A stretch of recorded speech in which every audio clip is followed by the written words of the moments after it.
ఓం శ్రీమాత్రే నమః. ఛానల్లోకి స్వాగతం అండి. సింహరాశి వారికి అదృష్ట సమయం వచ్చేసింది. ఎంతో కాలంగా మీరు ఎదురు చూస్తున్న 5 శుభవార్తలను అమావాస్య తర్వాత వినబోతున్నారు. ఈ శుభవార్తలు మీ జీవితంలో ఆనందాన్ని తీసుకువస్తాయి. మరి ఈ అమావాస్య తర్వాత సింహరాశి వారు వినబోతున్న ఆ శుభవార్తలేంటి? ఈ శుభవార్తలు వినడానికి ముందు మీరు ఎటువంటి ప్రవర్తన కలిగి ఉండాలి, ఎవరితో మీరు జాగ్రత్తగా ఉండాలి, అలాగే ఏ దేవతారాధన చేయాలి అనే అంశాలతో పాటుగా సింహరాశి వారి గురించి కొన్ని ఆసక్తికరమైన విషయాలను ఈ వీడియోలో మనం వివరంగా తెలుసుకుందాం. కానీ అంతకంటే ముందుగా మీరు కనుక మన ఛానల్ ఇప్పటి వరకు సబ్స్క్రైబ్ చేసుకోకపోతే సబ్స్క్రైబ్ చేసుకొని పక్కనే వచ్చిన బెల్ ఐకాన్ నొక్కి ఆల్ సెలెక్ట్ చేసుకుంటే మేము ఇలాంటి వీడియోస్ అప్లోడ్ చేయగానే ముందుగా మీకు నోటిఫికేషన్ వస్తుంది. అలాగే వీడియోని ఎక్కడా కూడా స్కిప్ చేయకుండా చివరి వరకు చూస్తేనే మేమేం చెప్తున్నామో మీకు పూర్తిగా అర్థమవుతుంది. ఇక వివరాల్లోకి వెళ్ళిపోతే మిగిలిన అన్ని రాశుల కంటే కూడా సింహరాశి వారిని చాలా ప్రత్యేకమైన వారుగా జ్యోతిష శాస్త్రంలో చెప్పబడి ఉంది. మరి సింహరాశి వారు ఎందుకంత ప్రత్యేకం అంటే వీరికి ఉన్నటువంటి సహాయం చేసే గుణం, కార్యదీక్షత, కార్యదక్షత, సమయపాలన వంటి అనేక అంశాలను కలిగి ఉండడం వల్ల సింహరాశి వారు అందరికంటే ప్రత్యేకమైన వారుగా చెప్పవచ్చు. అయితే సింహరాశి వారు ఈ సమయంలో మీరు జాగ్రత్తగా ఉండాలి. ఈ సమయంలో మీరు చేయవలసిన పని ఏంటంటే ముఖ్యంగా మీరు ఎటువంటి పరిస్థితుల్లోనైనా మౌనంగా ఉండడానికి ప్రయత్నించండి. ఇలా కనుక మీరు కొద్దిగా ఓర్పు పట్టి మౌనంగా ఉన్నట్లయితే ఇప్పటిదాకా మీరు ఎవరు వినని 5 శుభవార్తలు వింటారు అని చెప్పడంలో ఎలాంటి సందేహం లేదు. అయితే మీ ముందు నవ్వుతూ మాట్లాడే కొందరు వ్యక్తులు వెనుక నుండి మీ నాశనం కోరుకుంటున్నారు. వారెవరు అనే విషయాన్ని ఈ వీడియోలో మనం చివరి వరకు చూసి తెలుసుకుందాం. ముఖ్యంగా 3 వ్యక్తులు మీ జీవితంలో మీరు పైకి ఎదగకుండా మీ నాశనాన్ని కోరుకుంటూ ఉన్నారు. ఆ 3 వ్యక్తుల్లో 2 స్త్రీలు, 1 పురుషుడు మీ శత్రువులతో చేరి మీ శత్రువులకి అనుకూలంగా ప్రవర్తిస్తూ మీ నాశనాన్ని కోరుకుంటున్నారు. ఈ సమయంలో మీరు అనుకున్న పనులు అనుకున్నట్లు జరగాలి, ధనలాభం కలగాలి, అందరికంటే ముందు ఉండాలి అనుకున్నట్లయితే మీరు ఏం చేయబోతున్నారు అనే విషయాలను ఇతరులకు అస్సలు చెప్పకండి. మౌనం వహించండి. ఎందుకంటే మీరు జీవితంలో ఎదగడం ఇష్టం లేని వారు ఖచ్చితంగా మీ మాటలు వింటే మీ నాశనాన్ని కోరుకుంటారు. అంతేకాదు ఈ సమయంలో మీరు కొన్ని జాగ్రత్తలు పాటించినట్లయితే ఖచ్చితంగా మీరు శుభవార్తలు వింటారు. కుటుంబంలో సంతోషంగా ఉంటారు. అలాగే ఏ ఒక్క దేవుణ్ణి ప్రార్థిస్తే 2 దేవుళ్ళ అనుగ్రహం కలుగుతుందో మీకు తెలుసా? అదేనండి, రాముడిని ప్రార్థిస్తే హనుమంతుల వారి అనుగ్రహం కూడా మీకు కలుగుతుంది. ఇక 2 అనుగ్రహం ఉంటే ఈ రాశి వారి జీవితం 3 పువ్వులు 6 కాయలుగా మారిపోతుంది. మరి ఆంజనేయ స్వామి వారికి ఇష్టమైన మంగళవారం రోజున మాంసాహారం తినకుండా రాముల వారిని అలాగే హనుమంతుల వారిని ప్రార్థించినట్లయితే మీ మనసులో ఉన్న కోరిక త్వరగా నెరవేరుతుంది. అంతేకాదు ఇలా చేయటం వల్ల రాముల వారు అలాగే హనుమంతుల వారి అనుగ్రహం కూడా మీపై పరిపూర్ణంగా ఉంటుంది అని చెప్పడంలో ఎలాంటి సందేహం లేదు. ఇక అనేక రకాలుగా శని దోషాలతో బాధపడేవారు, అంటే ఏలినాటి శని, అర్ధమ శని, అర్ధాష్టమ శని, ఇలా అనేక రకాలుగా శని దోషాలతో కలిగేటటువంటి బాధలు, దోషాల నుంచి బయటపడాలి అంటే మంగళవారం నాడు ఆంజనేయ స్వామి వారిని విశేషంగా పూజించాలి.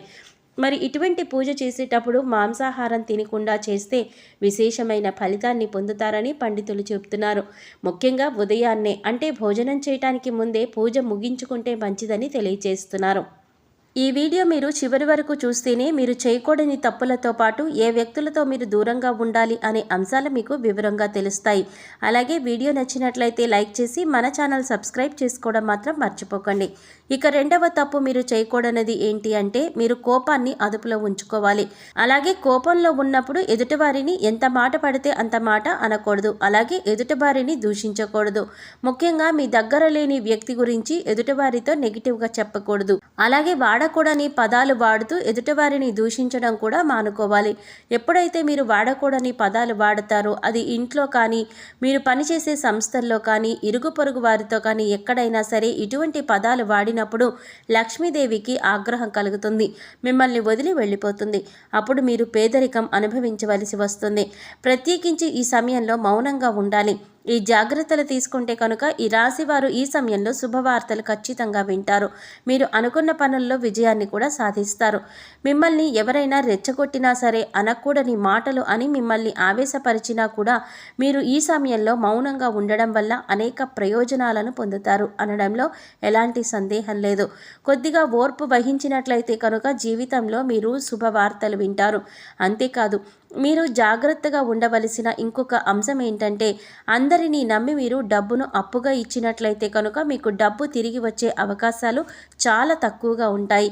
ఈ విషయాన్ని మీరు గమనించాలి. ఎందుకంటే ఎవరిని పడితే వారిని నమ్మి డబ్బు ఇచ్చినట్లయితే మీ అవసరాలకు డబ్బు లేక మీరు చివరికి ఇబ్బంది పడవలసి వస్తుంది.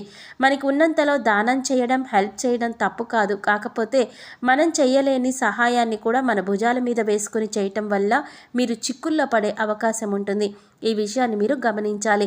ఇక ఆర్ అనే అక్షరంతో పేరు మొదలయ్యేవారు ఎవరైనా ఉన్నట్లయితే అటువంటి వ్యక్తుల వల్ల కూడా మీ జీవితంలో కష్టాలు అధికంగా వస్తాయి. కాబట్టి ఇటువంటి వ్యక్తులు ఎవరో మీరు పరిశీలించి ఆ వ్యక్తులకు మీరు దూరంగా ఉండడం మంచిది అని సూచించడమైనది. అలాగే కష్టాల్లో ఉన్నవారికి మీకు వీలైనంత సహాయం చేయటం వల్ల మీరు అదృష్టాన్ని పొందవచ్చు. అంతేకాదు ఈ రాశివారు ఎవరినైనా మంచి పొజిషన్కి తీసుకువెళ్ళాలి అనుకుంటే అలా చేసే శక్తి ఈ రాశి వారికి ఉంటుంది. వీరికి ఉన్న పలుకుబడిని ఉపయోగించి వాళ్ళకి కావలసిన వాళ్ళని అందలం ఎక్కించగలుగుతారు. మీరు ఎవరిని కూడా గుడ్డిగా నమ్మకండి. మీకు ఏదైనా కష్టం వచ్చినా ఎదుటివారితో చెప్పడం కంటే కూడా ఆ దేవుడి వద్ద చెప్పుకోవడం అనేది చాలా మంచిది. అంతేకాదు ఒక రకంగా దేవుడి దగ్గర చెప్పుకోవడం వల్ల మీ కష్టాలను దేవుడు విని వెంటనే తీరుస్తాడు. ఎందుకంటే ఈ సమయంలో మీకు దైవ బలం అండగా ఉంది. ఇక మీలో ఉండే నెగిటివ్ ఆలోచన కారణంగా, అంటే నేను చేసే పనిలో విజయం సాధిస్తానా లేదా, నేను పనిని కరెక్ట్గా చేస్తున్నానా లేదా అనే ఆలోచనతో ఉండడం వల్ల మీరు చేసే పనిలో పొరపాటు జరిగే అవకాశం ఉంటుంది. అందువల్ల ఎటువంటి నెగిటివ్ ఆలోచన లేకుండా దేవుడిని నమ్మి దైవం మీద భారం వేసి మీరు పని చేసినట్లయితే ఖచ్చితంగా మీరు విజయం సాధిస్తారు. అలాగే పని ప్రారంభించే ముందు దేవుడిని తలుచుకోవడం మాత్రం మర్చిపోకండి. పి ఇంకా ఎస్ అనే అక్షరాలతో పేర్లు మొదలయ్యే స్త్రీలతో మీరు చాలా జాగ్రత్తగా ఉండాలి. వారిని నమ్మి అన్ని విషయాలు వారితో చర్చించకూడదు. అంతేకాదు వారికి ఎంత దూరంగా ఉంటారో మీకు అంత మేలు జరుగుతుంది. అలాగే ఆర్ అనే అక్షరంతో పేరు మొదలయ్యే మగవారితో కూడా ఈ రాశివారు దూరంగా ఉండాలి. ఎందుకంటే ఈ ఇద్దరు స్త్రీలు ఇంకా పురుషుడు మీ నాశనాన్ని కోరుకునే వారిలో ఉండే అవకాశం ఉంది. ముందు చెప్పుకున్న విధంగా ఈ అక్షరాలతో పేర్లు మొదలయ్యే ఇద్దరు స్త్రీలు అలాగే ఒక పురుషుడితో మీరు చాలా జాగ్రత్తగా ఉంటే మీ జీవితంలో మీరు ముందుకు వెళతారు. అలాగే మరిన్ని యోగవంతమైన ఫలితాలను పొందటానికి మీరు చేసుకోవలసిన దేవతారాధన చూసుకున్నట్లయితే గురువారం నాడు దత్తాత్రేయ, దక్షిణామూర్తి వంటి గురుస్వరూప ఆలయాలను సందర్శనం చేసుకోండి. మాస శివరాత్రి రోజున శివుడికి అభిషేకం చేయించుకోండి. అలాగే సోమవారం నాడు శివుడికి విశేషంగా పూజ చేసుకున్నట్లయితే జీవితంలో అభ్యున్నతిని పొందుతారు. సో చూసారు కదండి, సింహరాశి వారు ఈ సమయంలో ఏ విషయాల్లో జాగ్రత్తలు తీసుకోవాలి, అలాగే అమావాస్య తర్వాత మీరు ఎటువంటి శుభవార్తలు వినబోతున్నారు, అలాగే ఈ సమయంలో మీరు ఏ వ్యక్తులతో జాగ్రత్తగా ఉండాలి అనే అంశాలతో పాటుగా మీరు చేసుకోవలసిన దేవతారాధన గురించి ఈ వీడియోలో మనం వివరంగా తెలుసుకున్నాం కదా. ఈ వీడియో మీకు నచ్చినట్లయితే లైక్ చేసి మీ ఫ్రెండ్స్ అండ్ ఫ్యామిలీ మెంబర్స్లో సింహరాశి వారు ఎవరైనా ఉంటే వారితో మర్చిపోకుండా ఈ వీడియోని షేర్ చేసుకోండి.